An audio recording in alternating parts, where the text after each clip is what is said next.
Your nose was shaped by weather you have never felt. Imagine lining up 1,000 faces by the AIR their ancestors breathed. The noses would almost sort themselves. Narrow at one end, broad at the other.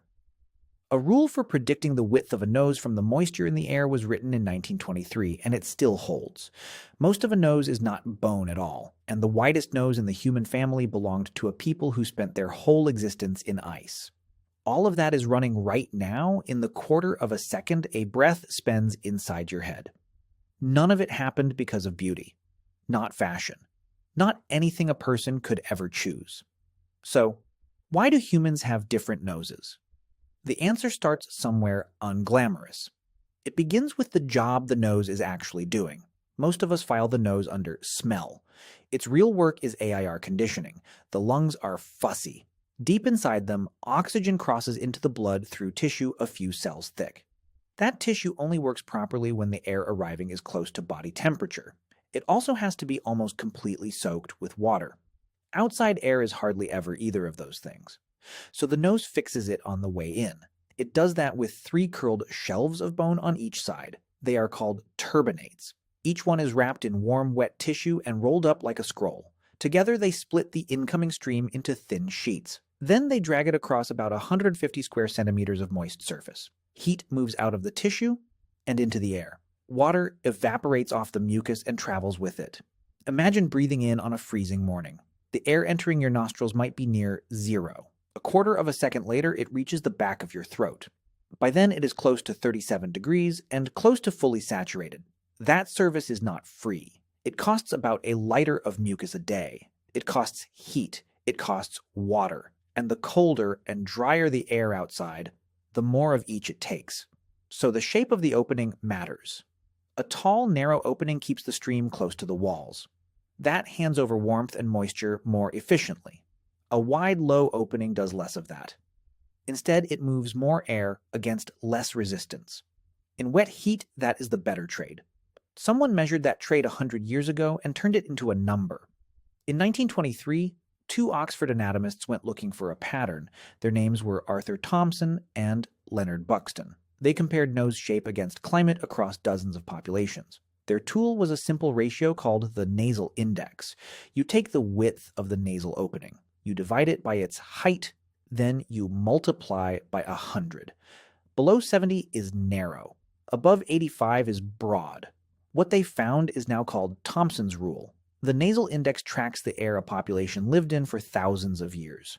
Cold, dry air goes with tall, narrow openings. Warm, wet air goes with broad ones. But the strongest link was not with temperature at all. It was with how much water vapor the air could carry. A rule that old deserves suspicion. It was built out of colonial-era skull collections. However, it has survived the checking. In 2011, a team went past the front of the face. They measured the whole 3-dimensional cavity inside, in skulls from more than 100 populations. The shapes lined up with climate again. And the part that varied most was the part doing the conditioning. Then, in 2017, a study measured 2,637 living people. Nostril width followed temperature. It also differed between populations more than random drift can explain. That gap is the fingerprint of selection. So the bone tells a clean story, but the bone is only half of a nose. The part anyone actually looks at is made of something softer, and it never stops moving. So, what is a nose actually made of? Look at a bear skull. In the middle of the face, there is a wide upside-down heart. Above it sit 2 small bones. Those bones are the bridge, and they stop about 1/3 of the way down. Everything below them is cartilage. There are 5 main pieces. A plate down the center called the septum. 2 upper plates hinged off the nasal bones. 2 curved lower plates wrapped around the nostrils. Cartilage behaves differently from bone. It has no blood supply of its own. It feeds by diffusion. It repairs slowly, and it bends under long, steady pressure without ever quite bending back. As a result, the nose keeps changing shape for a lifetime while the rest of the face holds still. 3-dimensional scans of more than 1,000 faces found nose length and volume still climbing into the 70s. So why does it keep going? Mostly, it is not growth at all. The fibers holding the tip up break down, the ligaments anchoring it loosen, the skin thins, and the tip rotates downward under its own weight. the nose does not grow. It surrenders. That softness explains something else too. Two people in the same family can end up with completely different noses. In 2016, a study of nearly 6,000 people found separate genes controlling separate pieces. One gene for the width of the bridge, another for how far the tip projects, others for the breadth of the nostrils. In other words, a nose is assembled from parts that vary independently. Which brings us to the strangest nose in the human record. It was broad, tall, and enormous, and it belonged to a people who never once left the cold. Now let's talk about the Neanderthals. Thompson's rule makes a clean prediction here. They spent hundreds of thousands of years in Europe and Western Asia. They lived through repeated glacial periods. They breathed some of the coldest, driest air any human has breathed. So they should carry the narrowest nose in the family. They carry the opposite. The opening on a Neanderthal skull is taller than ours and considerably wider. It sits in a face whose whole middle is dragged forward. For decades, that was explained as a cold adaptation, a bigger chamber to warm more air. However, the airflow work does not support it. In 2018, a team pushed simulated air through digital models of three kinds of skull: Neanderthal, modern human, and older archaic. The Neanderthal airway conditioned air about as well as ours, but it moved far more of it, against less resistance. That fits the rest of the body. Estimates of Neanderthal energy needs run between 3,500 and 5,000 calories a day. They carried heavy frames.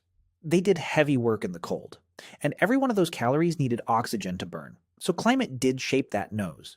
It just pressed on a different requirement, not warming the air, moving it, and a piece of that nose is still here. In 2023, researchers traced a gene variant back to Neanderthal ancestry. It increases nasal height in people living today. Their last fossils date to around 40,000 years ago. The nose outlived them. So why do humans have different noses? Because populations spread into different air and the air pushed back. That is the tidy answer, and it is not wrong. It is just much smaller than it sounds. The link between nose shape and humidity is solid across whole populations. Yet it is nearly useless for any individual. Two siblings can differ more from each other than the averages of two continents differ. Migration has shuffled faces far faster than air can ever shape them, and the genes that build a nose also build the palate, the jaw, and the brain case. So part of any nose is simply the face it is attached to. The fuller answer is slower. Climate was one steady pressure among several. It pushed gently on a structure that was already loose and free to vary. Across enough generations, slight and slow is enough, but even that only explains part of it. Some of the difference is just which small band of people settled which valley. Exactly how much of any single face came from climate remains debated. Selection edits. It does not design. We are taught to read a nose as a sign of where someone came from. It is closer to a sign of what the AIR was doing. A nose built for dry cold, and the lungs behind it get 37 degrees. A nose built for wet heat, and the lungs behind it get 37 degrees. A Neanderthal nose, half again the size, and the lungs behind it got 37 degrees. Every difference is on the outside. The turbinates, the mucus, the quarter-second exchange, the target temperature.